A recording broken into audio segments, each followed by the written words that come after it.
अब transfer entry, share forfeiture to capital reserve कितना होगा पता है इन दिस केस? 2000। क्यों? फोर फीचर अमाउंट पता है ना, फोर फीचर एंट्री का कितना होगा? वो 3000, 6 रुपया भरा था उसने, ठीक है? तो 500 इंटू 6, 3000 माइनस 1000, 3 माइनस 1 मतलब कितना हुआ? 2000 हुआ ना? बात समझ में आई? Hello, did you understand the चिनोय? ऑल ऑफ यू समझा कैसे किया? पक्का पक्का पक्का मिला? Share forfeiture to capital reserve will be 3 minus 3 minus 1, 2000। 10 का 8 में किया था ना भाई? हेलो, देखो अभी नेक्स्ट वाला, shares are reissued at 7, 8 called up. तो सेकेंड सिनेरियो में कब रीइश्यू हो रहा है भैया? प्रैक्टिकली पॉसिबल नहीं है 10 का 4 फीट किया और 8 में कॉल्ड अप में रीइश्यू करते हो, बट अभी है, थियोरी है तो करो। 4 फीचर एंट्री करना ही नहीं है, 4 फीचर एंट्री से खाली शेयर 4 फीचर का अमाउंट ढूंढना है, 3000 है, वो कांस्टेंट रहने वाला है। खाली रीइश्यू एंट्री अलग है और ट्रांसफर एंट्री अलग है। ये वाला समझो, पहला वाला केस ट्राई करो, 2 और 3 ट्राई करो, फिर से ट्राई करो। रीइश्यू ट्रांसफर करो, ध्यान। 3500 तो शेयर अमाउंट चेंज ही नहीं होगा। शेयर 4 फीचर कांस्टेंट है ना ऊपर, वो 3000 ही है, वो भरा हुआ पैसा है। 8 में कॉल्ड अप के 4 फीट कर कि 9 में कर कि 7 में कर कि 10 में कर, जो भरा है वो 4 फीचर में आता है। अरे हाँ तो भरा तो 6 रुपए है, तो वो तो कांस्टेंट ही रहेगा। 4 फीचर एंट्री घड़ी घड़ी मत करना, खाली रीइश्यू ट्रांसफर। एक भी बार में किया तो चलेगा। हाँ, 4 फीचर करो ही मत, चलेगा, खाली रीइश्यू ट्रांसफर। वहां से खाली आपको 4 फीचर का अमाउंट चाहिए था, वो आपको मिल गया ऊपर 500 इंटू 3000। अभी खाली रीइश्यू ट्रांसफर करूं। सेकंड वाला डिस्कस, देखो bank share forfeiture to capital, मुझे बताओ कैपिटल को कितने से मल्टीप्लाई करो? 500 into 8, but you are reissuing in between, that's 4000. How much is your loss? 500 into 1, 500, and how much is bank? 500 into 7, 3500. Sir 8 क्यों गए? 8 का 7 में हो रहा है, तो लॉस हुआ ना 1 रुपया, समझा? 7, 1 और 8, 500 into 7, 500 into 1, 500 into 8. And how much will you transfer? Share forfeiture to capital reserve. 3000 minus 500, 2500. 3000 minus 500, 2500. Got it? See the next one. Shares are reissued at 5.57 called up. Sold up नहीं है, called up. मतलब 7 का called up share 5.5 में reissue हो रहा है। दिमाग लगाओ, करो, कुड़िए।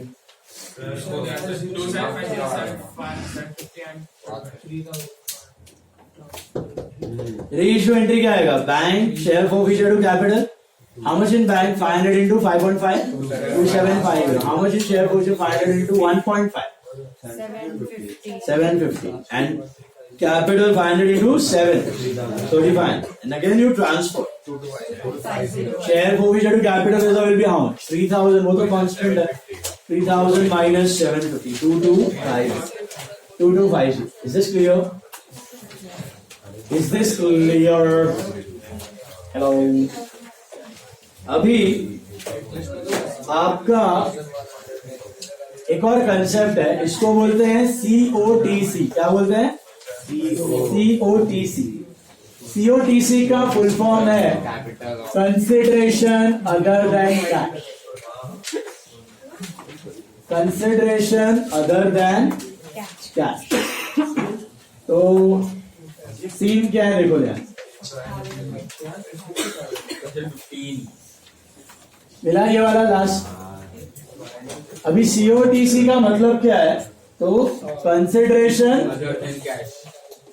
अदर देन कैश, मतलब कंपनी के पास ये ऑप्शन होता है कि वो लोग अपने शेयर्स कैश में भी इश्यू कर सकते हैं और काइंड में भी इश्यू कर सकते हैं, उनकी मर्जी। और ये बहुत विन विन सिचुएशन होता है अगर आपके पास ऐसा कोई अपॉर्चुनिटी आए तो। कभी कभी क्या होता है, कंपनीज क्या करती हैं, शेयर्स को अदर देन कैश के लिए कंसिडरेशन के लिए भी इश्यू कर सकती है। मतलब क्या, फॉर एग्जांपल कंपनी ने इश्यू किया लेट्स से 50,000 शेयर 10 रुपए का, 50,000 शेयर 10 रुपए, तो 5 लाख का कैपिटल रेज किया और समझो पूरा पैसा साथ में मंगवा लिया, तो एंट्री क्या बनी, bank to equity share capital 5 lakh. और ऑब्वियसली ये 5 लाख कंपनी की किटी में आ गई, ये तो ओनर का पैसा है। अब ये पैसे से वो कुछ तो धंधा करेगी, है ना, ऐसे तो नहीं रखिए कि 5 लाख अपने पास कंपनी। सो वो 5 लाख का उसने समझो कोई मशीन खरीदा, तो एंट्री क्या करोगे, मशीन खरीदने की, machine to bank, machine to bank कितना, 5 लाख। समझ में आया क्या हुआ, कंपनी पैसा रेज कर रही है तो bank to capital 5 lakh public से रेज कर लिया, फिर पैसे को ऐसी थोड़ी आइडल रखेगी, धंधा करना है, तो मशीन खरीदेगी, प्लांट खरीदेगी, इक्विपमेंट खरीदेगी, फर्नीचर होगा, लैंड बिल्डिंग होगा, ये सब खरीदेगी, बराबर, थोड़ा वर्किंग कैपिटल में डालेगी। So bank to capital and machine to bank, इस 5 लाख का उसने एसेट खरीदा। कभी कभी क्या होता है, company can approach the machinery vendor, machinery जो सेलर होगा उसको अप्रोच करेगी, उसको बोलेगी देख भाई हम लोग वैसे भी इश्यू करने वाले हैं, उसमें से कुछ शेयर हम लोग साइड पे रखते हैं, हम लोग इश्यू नहीं करेंगे पब्लिक को, क्योंकि हम लोग पब्लिक से पैसा रेज करें, फिर तेरे को पैसा दे, तेरे से मशीन खरीदे, इसलिए तेरे को ऑफर दे, तुझे शेयर होल्डर बनना है क्या, तो तू हमें मशीन दे और हम तुझे कैश नहीं देंगे, हम तुझे शेयर्स दे देंगे, you become our share holder. This should be agreeable by both the parties.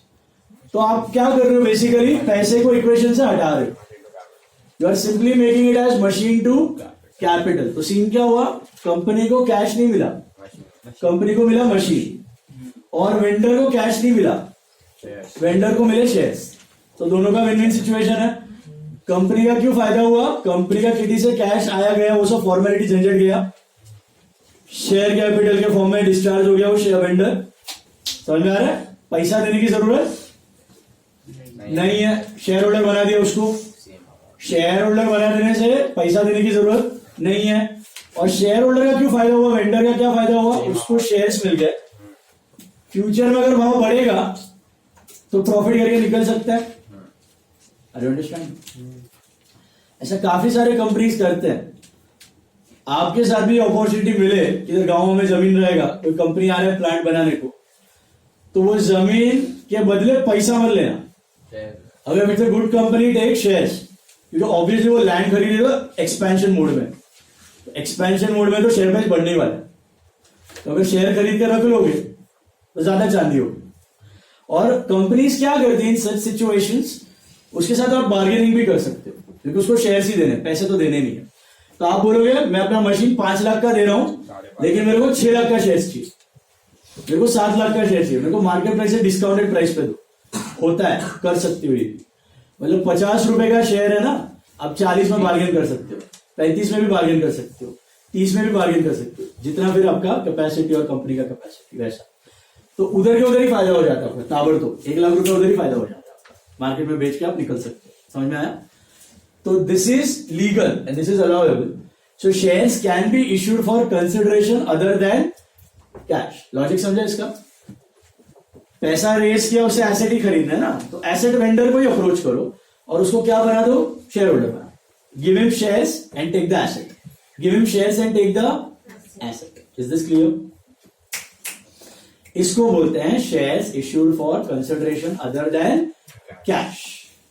ये खाली एसेट्स में पॉसिबल नहीं है, कंपनीज एम्प्लॉयज को भी शेयर्स चिपका देती है उनकी सैलरी के बदले, उनको बोलते हैं ESOPs.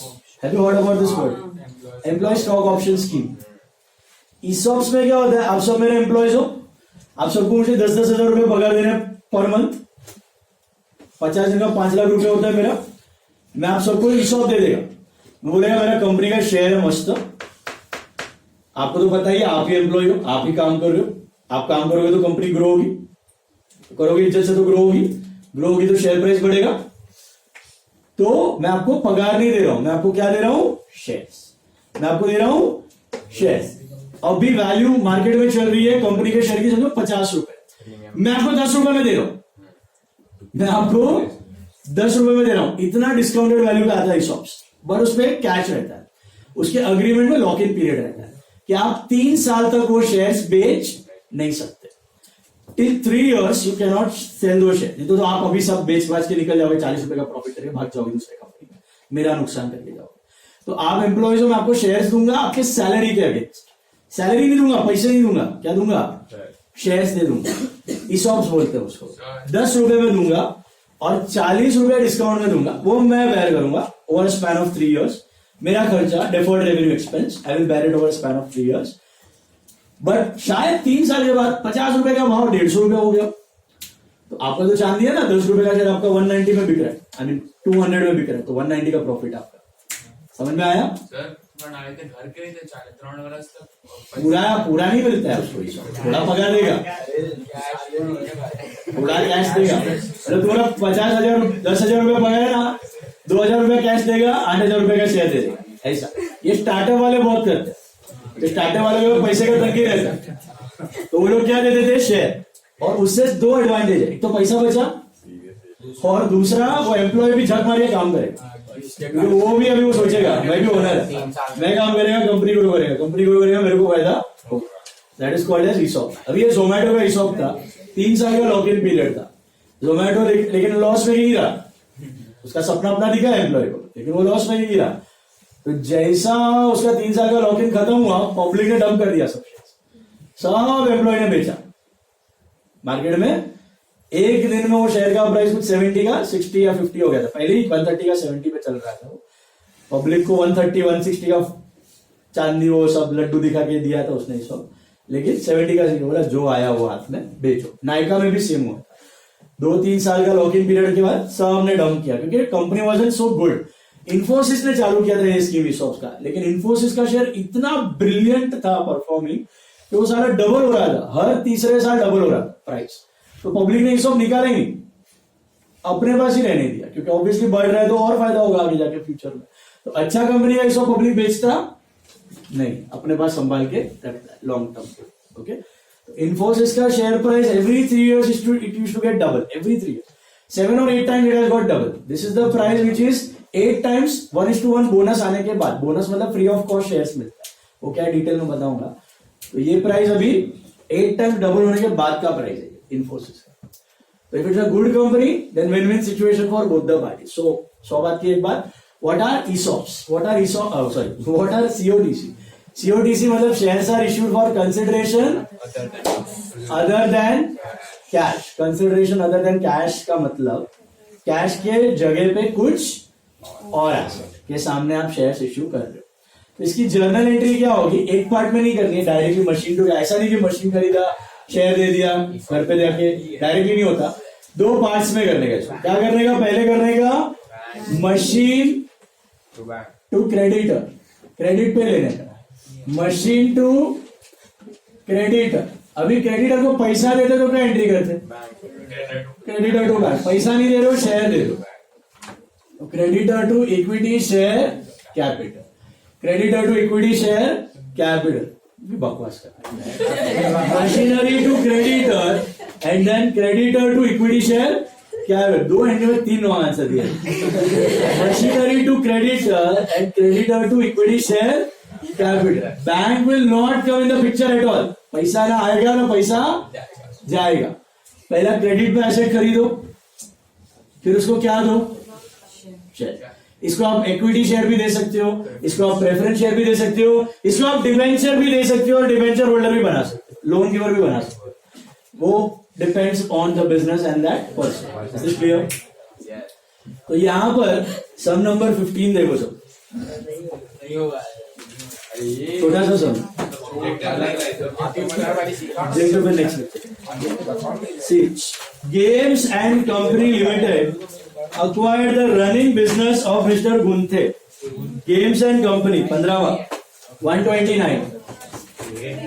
Games and Company acquired the running business of Mr. Gunthe, the business consisted of assets worth 50 lakhs and liabilities worth 8 lakhs.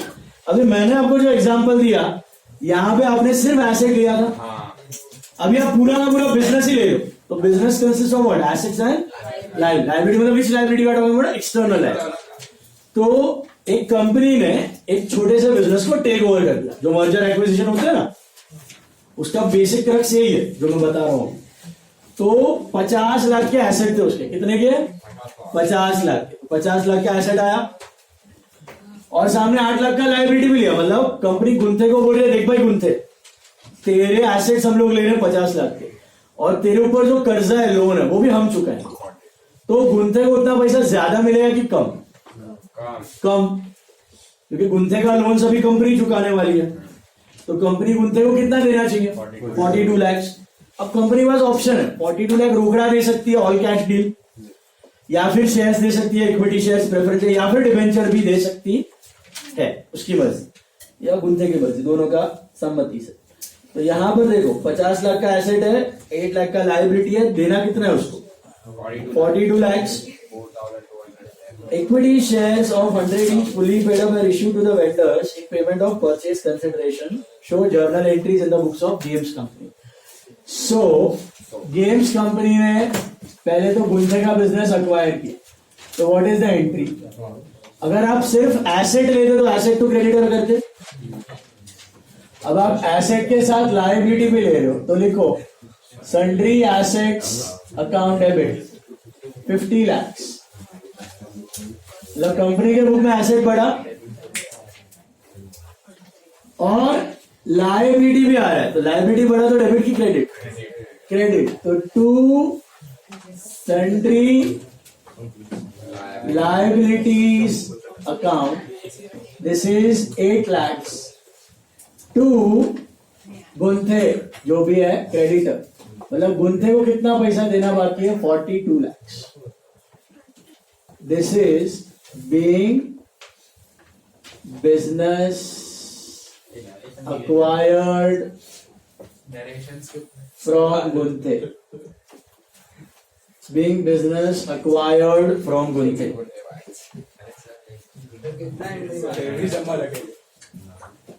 समझा ये वाला? सर आगे एग्जाम में आने चांसेस प्रोबेबिलिटी नहीं है, थियरी में है, प्रैक्टिकली नहीं है, सीए में आता है. So sundry asset to sundry liability to Gunthe. समझ में आया? गुंथे को कितना पैसा देना बाकी है? 42 lakhs.